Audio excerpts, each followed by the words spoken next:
വരെ എല്ലാവർക്കും നമസ്കാരം. ഞാൻ നിങ്ങളുടെ സരസ്വതി ടീച്ചർ. സരസ്വതി സരയുവിലേക്ക് എല്ലാവർക്കും ഹാർദമായ സ്വാഗതം. കുറേ ദിവസമായി വീഡിയോകളൊക്കെ അത്ര കാര്യമായിട്ടൊക്കെ ഇട്ടിട്ട്, അപ്പോഴങ്ങനെ ഇന്ന് ഒരു കുക്കിംഗ് വീഡിയോ എടുക്കാമെന്ന് വിചാരിച്ചു. രാവിലെ അപ്പം നമുക്ക് വീഡിയോയിലേക്ക് കിടക്കാം അല്ലേ. രാവിലെ നമുക്ക് ചപ്പാത്തി മുട്ടക്കറിയായിരുന്നു. ആ മുട്ടക്കറി 5 മിനിറ്റ് കൊണ്ട് ചെയ്തു ഞാൻ. അതെങ്ങനെയാണെന്ന് നിങ്ങളോട് ഞാൻ പറയാം. മുട്ട പുഴുങ്ങാൻ അടുപ്പത്ത് വെള്ളത്തിൽ ഇട്ടു, തീയും കത്തിച്ചു. ആ മുട്ട വേകുമ്പോഴത്തേക്ക് ഒരു 3 സബോള 3 വലിയുള്ളി എടുത്ത് നീളത്തിൽ വളരെ സ്ലൈസായിട്ട് അരിഞ്ഞു. 2 പച്ചമുളകും മതി. അതിന് ശേഷം മുട്ട തിളയ്ക്കുന്നേ ഉള്ളൂ അവിടെ കണ്ടു കേട്ടോ. അതിനുശേഷം നമ്മുടെ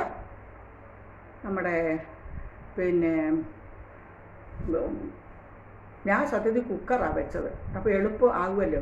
കുക്കറിൽ മുട്ടക്കറി വെച്ചെന്നല്ല, കുക്കറാണ് എടുത്തത്. ചീനിച്ചട്ടിക്ക് പകരം അടികട്ടിയുണ്ടല്ലോ, എടുത്തിട്ട് അതിലേക്ക് കുക്കറിലേക്ക് വെളിച്ചെണ്ണ ഒഴിച്ചു, കടുക് താളിച്ച് അതിലേക്ക് നമ്മൾ ഒരു നുള്ള് പെരുംജീരകം, പട്ട, ഒരു ചെറിയ കഷ്ണം പട്ട, 2 ഗ്രാമ്പു, 1 ഏലക്കായ, ഇത്തിരി ഇഞ്ചി, 1 കഷ്ണം വെളുത്തുള്ളി, ഇതെല്ലാം കൂടെ, ഒരു നുള്ളു പെരിഞ്ചീരകം, ഇതെല്ലാം കൂടെ ആ താളിക്കുന്ന കുക്കറിൻ്റെ പാത്രത്തിലേക്ക് ഇട്ട് അതും ഒന്ന് താളിച്ചെടുത്തതിന് ശേഷം ഈ വലിയുള്ളി അരിഞ്ഞു വെച്ചിരിക്കുന്ന പച്ചമുളകും കൂടെ അതിലേക്കിട്ട് ഒരു 2 മിനിറ്റ് മതി അതിനെ വറുത്തെടുത്തു. ഒരുപാട് വറുത്തില്ല, എന്നാലും നല്ലോണം ഫ്രൈ ആക്കി. അതിനുശേഷം അപ്പോഴത്തേക്ക് മുട്ട വെന്തു. ആ കോഴിമുട്ട വെള്ളത്തിലെടുത്തിട്ടു, പെട്ടെന്ന് തണുപ്പിച്ചിട്ട് അത് അവിടെ വെച്ചു. അതിനുശേഷം ഈ വലിയുള്ളി എല്ലാം കൂടെ കുക്കറിൽ കിടന്ന് വറുത്തോണ്ടിരിക്കുകയല്ലേ, അതിലേക്ക് ഇവിടെ നമ്മുടെ ഗരം മസാലപ്പൊടി ഇത്തിരി ഇട്ടു. എഗ് മസാലപ്പൊടി ഇല്ലായിരുന്നു. അപ്പം ഞാൻ മസാലപ്പൊടികളൊന്നുമില്ല, അപ്പോൾ ചിക്കൻ മസാല ഇത്തിരി ഇരുന്നു. അതിലിത്തിരി കാശ്മീരി ചില്ലിപ്പൊടി, ഇത്തിരി മഞ്ഞൾപ്പൊടിയും കൂടി ഇതിലേക്ക് ഇട്ടു. അത് നിറത്തിന് വേണ്ടിയാണ്. നല്ല നിറം ഉണ്ടായിരുന്നു. ഇന്നത്തെ കറി ഞാൻ രാവിലെ ബ്രേക്ക്ഫാസ്റ്റിന് ഇട്ടിട്ടുണ്ട്. നല്ല മുട്ടക്കറിയായിരുന്നു. അതിനുശേഷം ഇത് യോജിപ്പിച്ചു. ഒരു 2 ഗ്ലാസ് ചെറിയ ഗ്ലാസ്സിന് 2 ഗ്ലാസ് തിളച്ച വെള്ളം അതിലേക്ക് ഒഴിച്ചു. ഈ മിക്സിങ്ങിലേക്ക് ഒഴിച്ചിട്ട് അതിലൊരു ഒന്ന് തിളപ്പിച്ചൊരു കുഴമ്പ് പരുവാക്കിയിട്ട് ഈ മുട്ട തോല് കളഞ്ഞ് പപ്പടക്കോല് കൊണ്ട് 2-3 കുത്തി അതിനകത്തേക്ക് ഇട്ടു. അത് ചെറിയ തിളച്ച വെള്ളമായിരുന്നല്ലോ ഒഴിച്ചത് കൂട്ടിനകത്ത്, ആ മിക്സിങ്ങിനകത്തേക്ക്. എന്നിട്ട് അതിലേക്ക് ഈ മുട്ടയിട്ട് ഒന്ന് ഇളക്കി അവിടെ യോജിപ്പിച്ച് വെച്ചു. 4 ചപ്പാത്തി ഉണ്ടാക്കി പെട്ടെന്ന്. ഇന്നലെ കുഴച്ച മാവിരുന്നു, അതെടുത്തു 4 ചപ്പാത്തി പെട്ടെന്ന് പരത്തി ചുട്ടു. 2 മാഷും 2 ഞാനും കഴിച്ചു. അപ്പോൾ അതിനുശേഷം പിന്നെ ഓരോന്നായിട്ട് ഓരോ ജോലികളിലേക്ക് പ്രവേശിച്ചു. ഇന്ന് കൈപ്പയ്ക്കായ ഉള്ളിയും കൂടെ ഒരു തീയലും, പാവയ്ക്ക ഉള്ളിയും കൂടെ തീയലും, ക്യാരറ്റ് തോരനും, കുഞ്ഞമ്മത്തി പീര വറ്റിച്ചതും ആണ് ചെയ്തുകൊണ്ടിരിക്കുന്നത്. അപ്പോൾ കൈപ്പയ്ക്ക നീളത്തിൽ കനം കുറച്ചരിഞ്ഞ് ഒറ്റ കൈപ്പയ്ക്ക, 1 വലിയുള്ളിയും 1 പിടി ചെറിയ ഉള്ളിയും കൂടെ നന്നാക്കി, 2 പച്ചമുളകും, ഇത് എല്ലാം കൂടെ ചീനിച്ചട്ടിയിലിട്ട് വഴറ്റിയിട്ട് മഞ്ഞൾപ്പൊടി, മുളക് പൊടി ഒക്കെ അതിലേക്കിട്ട് ഒന്ന് വഴറ്റിയെടുത്തു. ഇത്തിരി ഉപ്പും ഇട്ട് വഴറ്റിയെടുത്തു. കറിവേപ്പില മെയിൻ, മഞ്ഞൾപ്പൊടി മെയിൻ. അതിനുശേഷം ഒരു നെല്ലിക്ക വലിപ്പത്തിലുള്ള പുളി കലക്കി വെച്ചിരുന്നു. അതിനെ ഈ കൈപ്പയ്ക്കയും ഉള്ളിയും പച്ചമുളകും എല്ലാം കൂടെ വഴറ്റിയില്ലേ, അതിലേക്ക് ഒഴിച്ച് പച്ചമുളകും എല്ലാം കൂടെ ഒന്ന് തിളച്ചപ്പോൾ അതിലേക്ക് ഒരു അരമൂടി നാളികേരം, കുറച്ചേ ഉണ്ടാക്കുന്നുള്ളൂ, അരമൂടി നാളികേരം, 1 നുള്ളു മല്ലി, പൊടിക്കാത്ത മല്ലി, ഇത്തിരി ഉലുവായും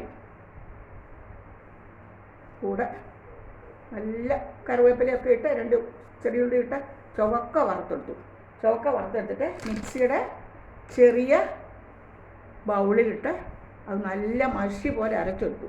എന്നിട്ട് ഈ പുളിവെള്ളത്തിൽ കിടന്ന് തിളയ്ക്കുന്ന കൈപ്പയ്ക്കയും ഉള്ളി പച്ചമുളകും എല്ലാം കൂടെ അതിലേക്ക് ഈ അരവിനെ കലക്കി ഒഴിച്ചു.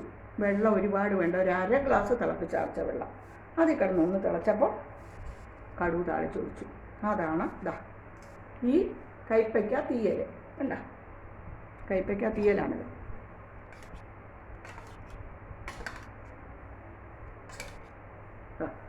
ഈ കൈപ്പയ്ക്ക തീയൽ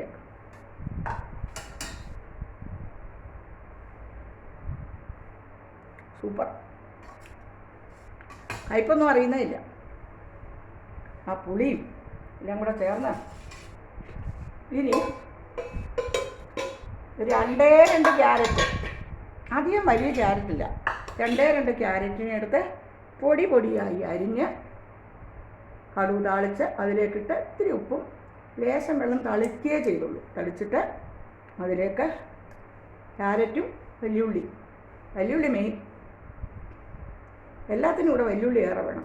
കടുക് താളിച്ചിട്ട് അതിലേക്ക് കൊട്ടി, വലിയുള്ളി ഇതെല്ലാം കൂടെ അതിലേക്ക് കൊട്ടിയിട്ട് ഉപ്പിട്ട് തല്ലിപ്പൊത്തി വെച്ചു. ഒരു 1/4 മൂടി നാളികേരം ചിരകിയത് മഞ്ഞപ്പൊടിയും വെളുത്തുള്ളിയും കൂടെ ഒന്ന് കറക്കിയെടുത്തു. ആ ചീനിച്ചട്ടി കിടന്ന് വെന്തുകൊണ്ടിരിക്കുന്നതിന് അതിലേക്ക് തട്ടിയിട്ടു. ഇളക്കി യോജിപ്പിച്ചതാണ് ക്യാരറ്റ് തോരൻ. അപ്പോൾ ക്യാരറ്റ് തോരനുമായി, കൈപ്പയ്ക്ക തീയലും ക്യാരറ്റ് തോരനും. ഇനി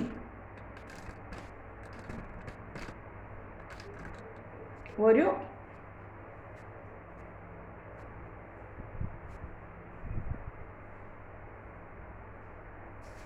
1/2 കിലോ മത്തി, ചെറിയ മത്തി, 1/2 കിലോ ചെറിയ മത്തി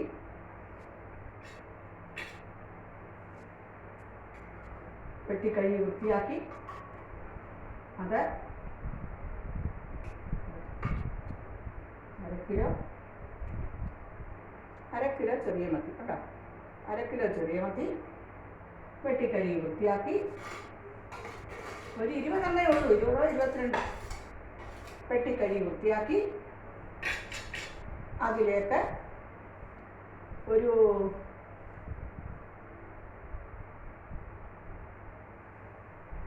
4 പച്ചമുളക്, 1 സ്പൂണ് കാശ്മീരി ചില്ലി, 1/2 സ്പൂൺ സാദാ ചില്ലി പൊടി, എണ്ണ പൊടി, 1/4 സ്പൂൺ മഞ്ഞൾപ്പൊടി, 2 ചെറിയ ഉള്ളി, നാളികേരം, 1/2 മൂടി നാളികേരം, ഇതെല്ലാം കൂടി ഒന്ന് കറക്കിയെടുത്തു. ഇത്തിരി ഇഞ്ചി ഒന്ന് കറക്കിയെടുത്തു. എന്നിട്ട് ഇതിനകത്ത് ഇഞ്ചി, പച്ചമുളക്, കറിവേപ്പില എല്ലാം ഇട്ടിട്ട് ഒരു പൂള് മാങ്ങായി ഇട്ടിട്ടുണ്ട്, ഒരു കഷ്ണം കുടംപുളി ഇട്ടിട്ടുണ്ട്. ഒരു പൂള് മാങ്ങായി ഇട്ടിട്ടുണ്ട്, ഒരു കഷ്ണം കുടംപുളി ഇട്ടിട്ടുണ്ട്. 2 ഇട്ടു, കാരണം മാങ്ങ ഒരു കഷ്ണം ഉള്ളായിരുന്നു. കുടംപുളി ഇട്ടിട്ടുണ്ട്. എന്നിട്ട് ഈ അരവും ഇഞ്ചി, പച്ചമുളക്, കറിവേപ്പില, അരവ്, മാങ്ങ, കുടംപുളി എല്ലാം കൂടെ ഇട്ട് ആ ചെറിയ ബൗളിൽ കറക്കി വെച്ചിരിക്കുന്ന നാളികേരവും മഞ്ഞപ്പൊടിയും വെള്ളുള്ളിയും ചെറിയുള്ളിയും പച്ചമുളകും ഇഞ്ചി എല്ലാം കൂടെ ചതച്ച് വെച്ചിരിക്കില്ലേ, കറിവേപ്പില എല്ലാം കൂടെ ചേർത്ത് ഈ മത്തിയിലേക്ക് ഇട്ടു. അങ്ങനെ കിടന്ന് തിളയ്ക്കുകയാണ് മത്തി. ഈ മത്തി നല്ല ഒരു തിള വരുന്നു. ഇനി അപ്പം ഇതിൽ വെള്ളം എത്ര ഒഴിക്കണം എന്ന് ചോദിച്ചാൽ, മീനിൻ്റെ ആ കഷ്ണങ്ങളില്ലേ അതിൻ്റെ അടിയിൽ നിൽക്കണം വെള്ളം, കൂടുതലായാൽ കൊള്ളുകയില്ല, വറ്റി ഡ്രൈ ആക്കി എടുക്കണം. അപ്പോൾ ഇത് വറ്റിക്കൊണ്ടിരിക്കുന്നു. നമുക്ക് നോക്കട്ടെ അതിൻ്റെ ഉപ്പുമൊക്കെ ഒന്ന്.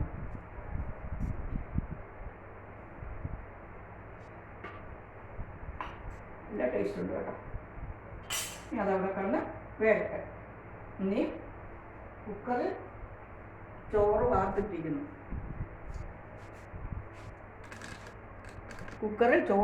വാർത്തിട്ടിരിക്കുന്നു.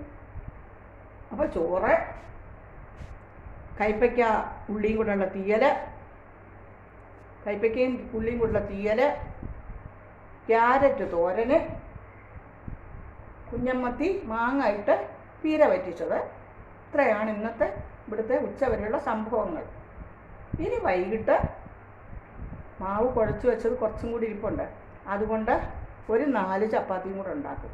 2 മാഷിനും 2 എനിക്കും ഉണ്ടാക്കിയിട്ട് ഈ മീൻപീരയും തീയലും തോരനും എല്ലാം ബാക്കി കാണുമല്ലോ, അതും കൂട്ടി ഒരു 8 മണിയാകുമ്പം കഴിക്കും.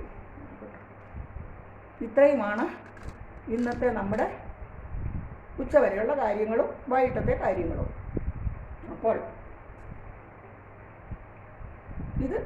ഈ വീഡിയോ ഞാൻ എല്ലാം ഓറലായിട്ടാണ് പറഞ്ഞിരിക്കുന്നത്. ഇനി തീരെ പറ്റിക്കുന്ന മാത്രം ഇത് അടുപ്പത്ത് കിടക്കുന്നുണ്ട്. ഓറലായിട്ട് പറഞ്ഞപ്പോൾ അതിൻ്റെ ഇൻഗ്രീഡിയൻസ് എല്ലാം ഞാൻ എല്ലാത്തിൻ്റെയും പറഞ്ഞു, അളവും പറഞ്ഞു. മീൻ വെച്ചിക്കൊണ്ടിരിക്കുന്നു. ഇത്രയൊക്കെ മതി, ഇതൊക്കെ ധാരാളം. എല്ലാവർക്കും എൻ്റെ ഈ വീഡിയോ ഇഷ്ടമായാൽ എല്ലാവരും നിങ്ങളുടെ ഇഷ്ടം എന്നെ അറിയിക്കണം.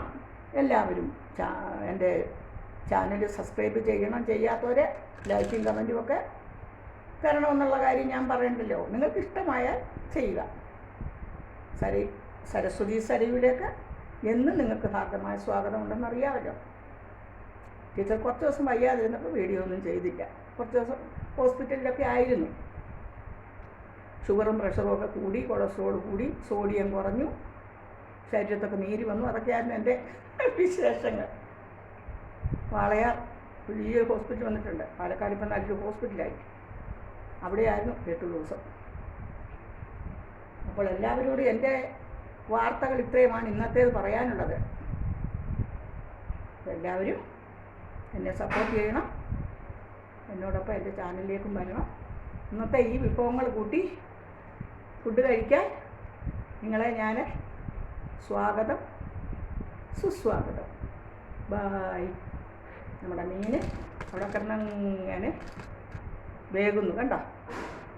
നിങ്ങളോട് പിന്നെ എനിക്ക് പറയാനുള്ള ഒരു കാര്യം, നിങ്ങളാരും മൊബൈല് അടുപ്പിനടുത്തേക്ക് കൊണ്ടുപോകരുത് പ്ലീസ്. വളരെ അപകടകരമായ കാര്യമാണത്. നിങ്ങളാരും, ചില കുട്ടികളിങ്ങനെ ഒരു സ്റ്റാൻഡ് വാങ്ങിക്കും, അല്ലെ ദൂരെ എന്തെങ്കിലും സ്ഥലത്ത് പൊക്കി വയ്ക്കും. മൊബൈല് തീയത്ത് കൊണ്ടുപോകുന്നത് വളരെ അപകടകരമായൊരു കാര്യമാണെന്നുള്ള ഒരു കാര്യം കൂടി ഞാൻ നിങ്ങളോട് ഓർമ്മിച്ചുകൊണ്ട് എല്ലാവർക്കും ഒരു സുദിനം നേരുന്നു. ലോകാ സമസ്ത സുഖിനോ ഭവന്തു.